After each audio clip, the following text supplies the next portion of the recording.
Hello friends, so now we are going to learn about the topic of second messengers, an extremely important topic, and we'll try to simplify this with some easy tricks. Before we start, here's a small dose of motivation for each one of you. Remember that the difference between the ordinary and extraordinary is that little extra. That's the only difference, right? So if I ask you what's the difference between ordinary and extraordinary, it is that little extra thing, that extra effort every single day. That's all you need to become from that average student to the topper student. Given that extra effort every single day, go beyond your comfort zone. That is where your actual life begins. We tend to be in our comfort zones, right? Because it's very convenient being there. But remember that your life starts outside your comfort zones. And no matter how average you have been, even in your minds, like, throughout, I've been an average student, I can't crack the exam. Trust me, if you put that little extra effort every single day, you are very consistent, you are determined, and you have that burning desire, you can crack this exam with some great ranks and some great scores.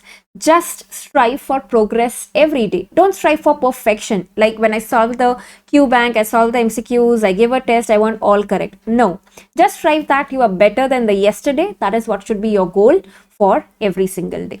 Right? So let's start with a discussion of the today's topic, the site of actions of the hormones. Now, the hormones can act on the cell membrane or on the intracellular receptors. So, the cell membrane hormones, so let's say that the protein hormones are the ones which will act on the cell membrane receptors, because the proteins cannot go, they cannot cross the cell membrane. Intracellular, the steroid hormones which are derived from cholesterol, these are the ones that can cross the cell membrane and then go inside. Right, so the hormones are derived from the adrenal cortex. These are derived steroid hormones derived from cholesterol. So remember, they act intracellularly. Amongst the vitamins, is it the water soluble or the fat soluble vitamins? The fat soluble vitamins can cross the membrane. The fat soluble vitamins, so vitamin A, vitamin D, they have intracellular receptors. Right, so this is a broad overview.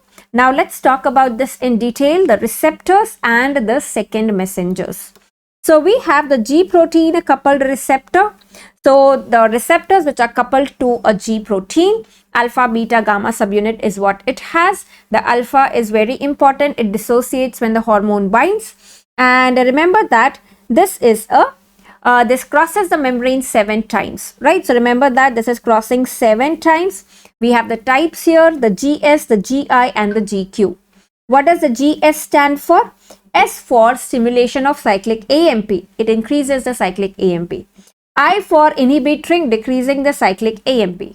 And the Q is the one which is basically related to calcium. Q for, you can write this as calcium, QQ calcium, that is IP3DAG. We will talk about it. It is the phospholipase C which comes into role here. Then you have the guanylyl cyclase receptor. Guanylyl cyclase will produce the cyclic GMP, right? It has a role in the vascular dilatation. Next is the tyrosine kinase. We have the receptor tyrosine kinase. We have the non-receptor tyrosine kinase. The receptor tyrosine kinase example is MAP kinase. Receptor tyrosine kinase means the receptor itself has the kinase activity, the phosphorylation. Non-receptor means it is not intrinsic tyrosine kinase activity here. It employs the JAK, that is the Janus kinase. JAK-STAT mechanism basically is non-receptor tyrosine kinase. And the next we have is the serine kinase. Serine kinase related to the sex, that is the reproductive hormones like AMH vagera. They act via the serine kinase by the activation of SMADs. Now coming to the next one, the hormones with intracellular receptors, right? So in the intracellular, it could be cytoplasmic, it could be nuclear. Now this is a gray area where there's a lot of controversy, which hormone is cytoplasmic, which is nuclear. So what we should remember is all of these are intracellular. Even the cytoplasmic receptors basically finally are acting on the nucleus. They act on the transcription factors, acting on the genes, act on the transcription factors. Right? So we have the hormones here, like we said, the steroid hormones coming from the adrenal cortex. So we have the mineralocorticoids, the glucocorticoids, the androgens. In the nuclear receptors, we have the thyroid and the vitamin A and vitamin D. So remember, the mnemonic here is ASTD, that is vitamin A, steroid hormones, thyroid hormone, and the vitamin D. These are intracellular. Okay, these are intracellular. So now coming to each of these, what hormones utilize cyclic AMP as their second messenger? So remember that for cyclic AMP, that is a camp. So imagine someone who's climbing to the Mount Everest. They first go to the base camp. How is the base camp? Base camp is relatively flat. Remember that for camp, it is base, camp, flat. The base and the flat go together. Why? Because what does this base flat stand for? The basophils of the anterior pituitary. What hormones do they secrete? That is the flat. Okay, that is flat. What does flat stand for? It is FSH, LH, ACTH and TSH, right? So remember that two questions covered here. Which hormones are by basophils? It is flat. And these flat are the ones, the base flat is camp. They act via cyclic AMP. Versus you have the acidophils, the remaining hormones of anterior pituitary, that is the growth hormone and prolactin. We will see that they act via tyrosine kinase, the JAK-STAT1. Okay, the tyrosine kinase, the JAK-STAT1, that is acidophils. So base flat camp, that is the mnemonic. So what does the flat stand for? FSH, LH, ACTH and TSH. Okay, so this is the flat. Then we have the camp here. What is the camp standing for? The camp is standing for calcitonin, ADH, that is vasopressin. Remember, it's the V2 receptor, not the V1. The V1, 1 is like I, that is IP3-DAG. Okay, the 1 is like I, it is IP3-DAG. Then you have MSH and PTH, that is parathyroid. Then comes base flat camp, and the last part here is beta HCG. So the beta receptors, beta 1, beta 2, recent NEET PG exam question, it increased the cyclic AMP, HCG, H for HCG, C for CRH and G for glucagon. Very, very important. Remember that glucagon also acts via increasing the cyclic AMP. And if you remember, glucagon is used in the treatment of beta blocker toxicity. Why? When we are blocking the beta receptors, the cyclic AMP is not increasing. The beta receptors increase the cyclic AMP. So the heart has beta 1 receptor, increases the cyclic AMP required for the heart contractility. So that is why beta blockers lead to heart failure. So now you want to increase the cyclic AMP for the heart to contract. If the beta 1 is blocked, you will not use a beta blocker or a beta agonist there. So what we use is glucagon, because glucagon will increase the cyclic AMP and increases the heart contractility. Okay, so remember, glucagon is the antidote for beta blocker toxicity. The one releasing factor that you are seeing here, releasing hormone, which is cyclic AMP, is CRH. So remember, C for C. CRH is cyclic AMP. The rest of the releasing hormones we'll see in IP3-DAG. So remember this image, this is the base camp flat and beta HCG. Okay, base camp flat and beta HCG. Coming to IP3-DAG. IP3-DAG basically is the GQ subtype, which is calcium finally. GQ, remember, is calcium. So remember, in IP3-DAG, how does this act? The GQ mechanism of action. So what does the phospholipase C does here? Remember, for calcium wala, it is phospholipase C. Phospholipase, as the term says, it degrades the phospholipid in the cell membrane, the PIP2, and it forms the DAG and the IP3. So phospholipase breaking the lipid in the cell membrane, forming the IP3 and the DAG.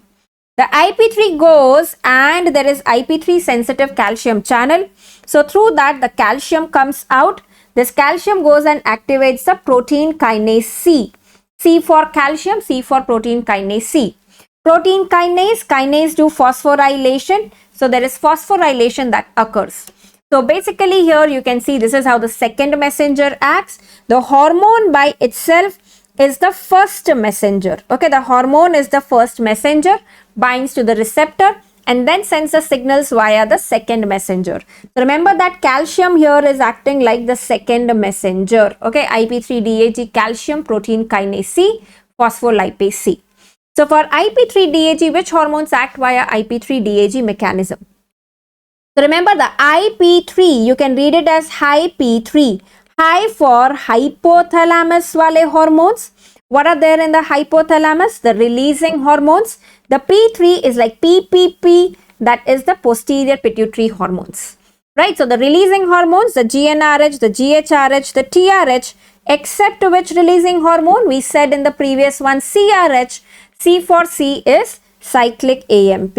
Okay, C for C, it is cyclic AMP.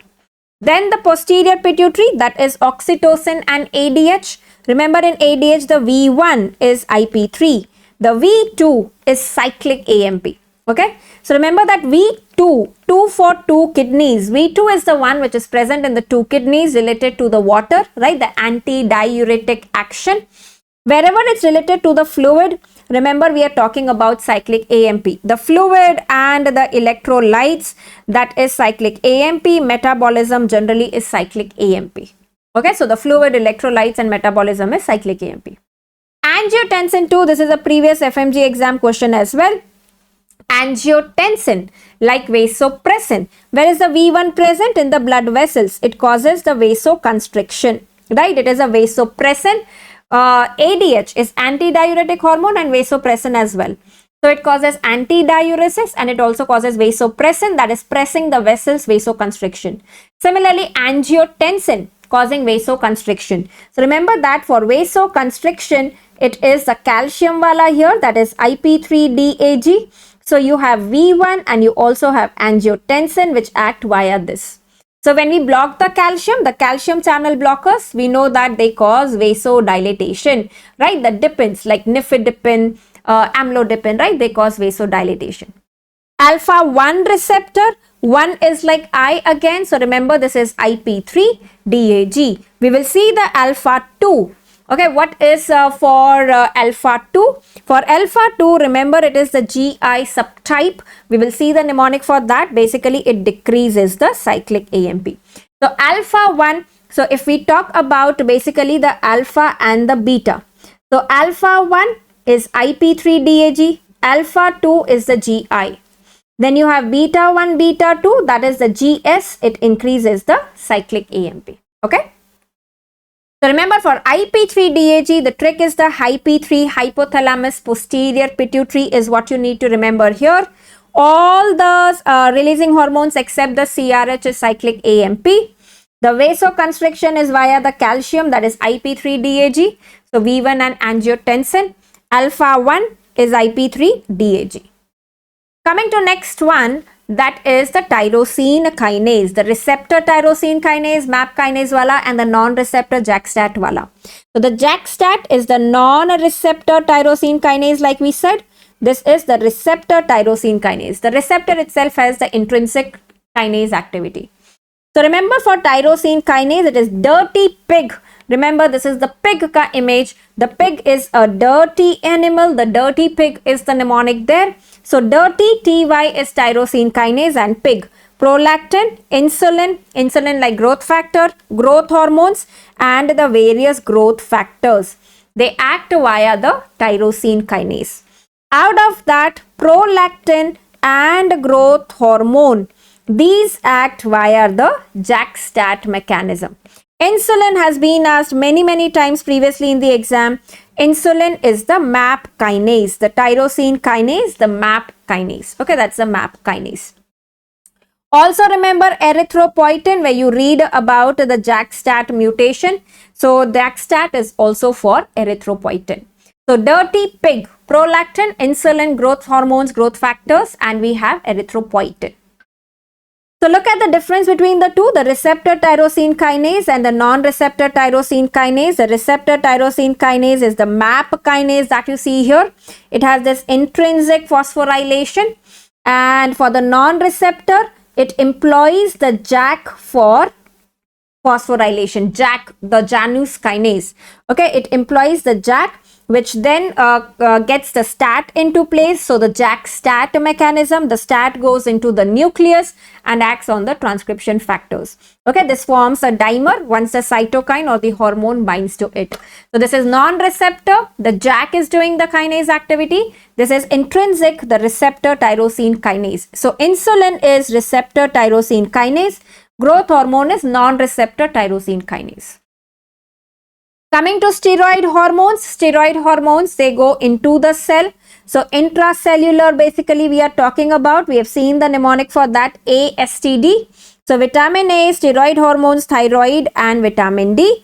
In the steroid hormones, we have the mineralocorticoids, we have the glucocorticoids, we have the androgens or the sex steroids, that is estrogen, testosterone, all of that will come here. Okay, estrogen, testosterone will come here. Mineralocorticoid is aldosterone. Glucocorticoid is cortisol. All of these, they act via the intracellular receptors, then go to the nucleus and act on transcription factors. Right? Coming to cyclic GMP, G for Ghana. Okay, so Ghana wala, Ghane are the ones, is the mnemonic for your cyclic GMP. So G for GMP and ANE, that is atrial natriuretic peptides, basically the ANP, the BNP. Nitric oxide, very, very important, and EDRF. Okay, so remember all of these, basically they are causing vasodilatation. So cyclic GMP is the one which causes vasodilatation. What hormone is required to form cyclic GMP? The guanylyl cyclase. Okay, that is the guanylyl cyclase that will form cyclic GMP. So ANP, nitric oxide, EDRF, very, very important here. ANP and the ANP and nitric oxide has been asked many times previously. Okay, ANP and GMP, this is very, very important. ANP and nitric oxide is GMP. Now coming to the second messengers for the neurotransmitters, which are acting via the G protein coupled receptors. So we can also say that this G protein coupled receptors, they are metabotropic receptors, because finally they are affecting the metabolism, right? So remember the mnemonic here is kiss and kick till you are sick of sex. Not a very good mnemonic, right? But I'm sure you will remember that. So remember, it is kiss and kick till you are sick of SQS, read it as sex. So kiss is QISS, kiss and kick till you are sick of sex. So we start with alphabetically. First is the alpha 1, alpha 2, then beta 1, beta 2. Now you are done with the sympathetic system. So the next we come is the parasympathetic system, only the muscarinic receptors. So remember the muscarinic receptors, M for M, are metabotropic. The nicotinic receptors in parasympathetic system, nicotinic, NICO, is ION. These are the ion, the ligand gated ion channels. Okay, they are not metabotropic. So they are not your G protein coupled receptors. Okay, so remember that this is not a G protein coupled receptor.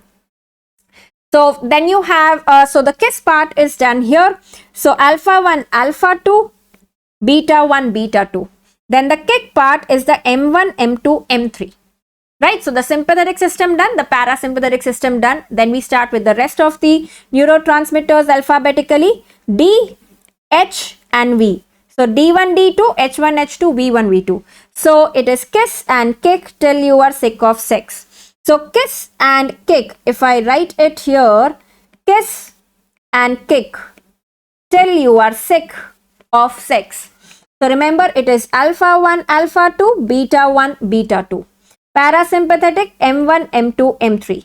Then you have D1, D2, H1, H2 and V1, V2. So if you remember, we have already seen here that beta 1, beta 2 is your GS. They increase the cyclic AMP. Beta HCG mnemonic mein. Then we have read about the V1 is the GQ, IP3 DAG. The V2 is the cyclic AMP. Alpha 1, IP3 DAG. Alpha 2 is your GI type. It decreases the cyclic AMP. Okay. So remember that you have this M2 present in the heart. Okay. So the GI, it decreases the cyclic AMP. That means it has the inhibitory activity on the heart. Okay. So it has the inhibitory activity of the heart. So cyclic AMP stimulates the heart. Increase in cyclic AMP, decrease in cyclic AMP inhibits the heart. That is why this is beta 1 is your heart stimulatory, your M2 is the heart inhibitory. Okay, that is the GI type. Okay, that's the GI type. So this is about your neurotransmitters. Okay, now let's solve some MCQs on this topic here. So the first one, so basically to decrease the number of slides and your number of pages in the PDF, I have put it 4 questions in one slide. Okay. So starting with the first question here, we have some 11 MCQs that we are going to quickly revise and solve and help us revise this topic. So what do we have here is a patient with hematemesis due to esophageal varices was given terlipressin, which is acting via a vasopressin V1 receptor. So which type of GPCR is the V1? So if you remember, V1 is I, so it is IP3DAG. IP3DAG calcium wala is the GQ. Okay, so the answer here is GQ. Next one, beta 2 receptor, okay, action which leads to hypoglycemia, hyperglycemia is which of the following? So beta 1, beta 2, if you remember, that is the GS subtype. It increases the cyclic AMP, beta HCG mnemonic mein. Also we read in the KISS part, the SS is the beta 1, beta 2. So it's increasing the cyclic AMP. Cyclic AMP forming enzyme is adenylyl cyclase. Adenylyl cyclase forms the cyclic AMP. What enzyme degrades the cyclic AMP? That is phosphodiesterase. Okay, phosphodiesterase. Next one, cyclic GMP is the second messenger for GANA. GANA, N for nitric oxide. So remember, it is nitric oxide. The second messenger cyclic AMP is synthesized by adenylyl cyclase. We just now said that phosphodiesterase degrades the cyclic AMP, adenylyl cyclase forms the cyclic AMP. Which hormone mediates its action via cyclic GMP? Again, remember, it is GANA, so it is nitric oxide. Okay, it is nitric oxide. Second messenger for secretin. Now, if you remember, secretin in the GI hormones is the one which is basically acting for bicarbonate from the pancreatic duct to make the chyme alkaline, right? So the electrolytes wala, the fluid electrolyte is cyclic AMP. Wherever there is fluid electrolyte, it is cyclic AMP. Like the cholera toxin also, increasing the fluid that acts via increasing the cyclic AMP. Remember, for this also it is cyclic AMP. For fluid electrolyte, it is cyclic AMP. Okay. Next one here, which of the following acts as a second messenger? A previous FMGE exam question. So that is calcium. The IP3DAG mechanism, that is the GQ type, acting via phospholipase C. Vasopressin acting on its V2. What is the second messenger for V2? V2 in the kidney. Kidney wala related to the fluid, so that is cyclic AMP. Antidiuresis wala, it is cyclic AMP. V1 is IP3DAG. Okay. Next one, cyclic GMP second messenger is ANP. So remember that GANA, A is the ANP. Okay, so cyclic GMP is ANP. Next one, a primigravida has gone into labor. Oxytocin was started. What is the second messenger for oxytocin? Oxytocin, posterior pituitary hormone, that is P3, IP3DAG. IP3DAG के साथ it is phospholipase C. Calcium wala phospholipase C there. Okay, remember it's IP3DAG for oxytocin. And the last question here, what is the mechanism of action of sodium nitroprusside? Nitroprusside, like nitric oxide, it is cyclic GMP. Okay, it is cyclic GMP. And cyclic GMP is by stimulation of guanylyl cyclase. Okay, so remember that be it nitric oxide, be it nitroprusside, it is a stimulation of guanylyl cyclase, that is increasing the cyclic GMP. Right? So that was about the quick MCQs for second messengers. I hope this topic is now easy. Try to make one-page notes so that you can revise it one day before the exam, because this is an extremely important topic. And yes, do not forget to give that little extra every day to get yourself from ordinary to extraordinary. Thank you.